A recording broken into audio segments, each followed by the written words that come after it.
15ই August একজন রিক্সা চালকের ঘটনা আমাদের প্রত্যেকটি সোশ্যাল মিডিয়াতে ভাইরাল হয়েছে এবং আমরা প্রত্যেকে জেনেছি এবং বিভিন্ন নিউজ গুলো থেকেও আমরা জেনেছি যে একজন রিক্সা চালক বঙ্গবন্ধুর প্রতি যে ভালোবাসা, সেই ভালোবাসার জায়গা থেকে তার পরিশ্রমের টাকা দিয়ে 400 টাকা দিয়ে তিনি একটি ফুল কিনেন এবং সেই ফুলটা বঙ্গবন্ধুর প্রতিকৃতিতে দেওয়ার জন্য যান এবং সেই মুহূর্তেই তিনি একটি তোপের মুখে পড়েন এবং ওই সময় যারা ছিল তার সাথে মব করে, প্রচুর মারধর করে এবং তার যে রিক্সা সেটি ভেঙে দেয়। মূলত তার সাথে এখানে অন্যায় করা হয়েছে, তাকে মারধর করা হয়েছে, যেটি আমাদের দণ্ডবিধি আইনের 323 ধারা কভার করে এবং তার যে রিক্সা ভেঙে ফেলা হলো এটা একটি আইনগত অপরাধ, তার সাথেই অপরাধ করা হলো এবং তাকে পরবর্তীতে এই মামলাতে গ্রেপ্তার করা হলো ধানমন্ডি থানার 3-4-25 একটি মামলাতে।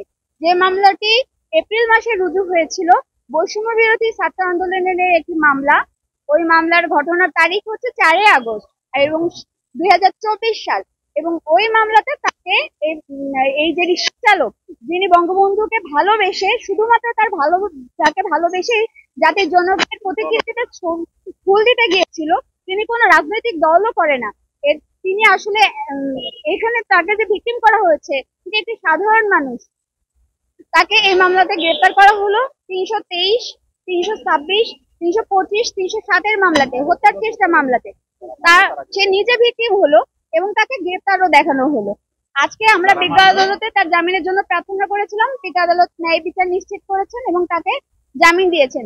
যেহেতু তার এই মামলায় তিনি এজাহারভুক্ত আসামি না, তাকে সাসপেক্টেড আসামি হিসেবে গ্রেপ্তার করা হয়েছে এবং তার কোনো রাজনৈতিক সংশ্লিষ্টতা নেই এবং এই যে ঘটনার তারিখ বা ঘটনা এই সম্পর্কে তিনি কিছুই জানেন না এবং কোনো উপাদানও এখানে রিলেভেন্ট কোনো উপাদান নেই যে তিনি এই মামলার সাথে কোনোভাবে জড়িত। এই কারণে বিশেষ বিবেচনায় তাকে আজকে এই মামলায় জামিন প্রদান করা হয়েছে।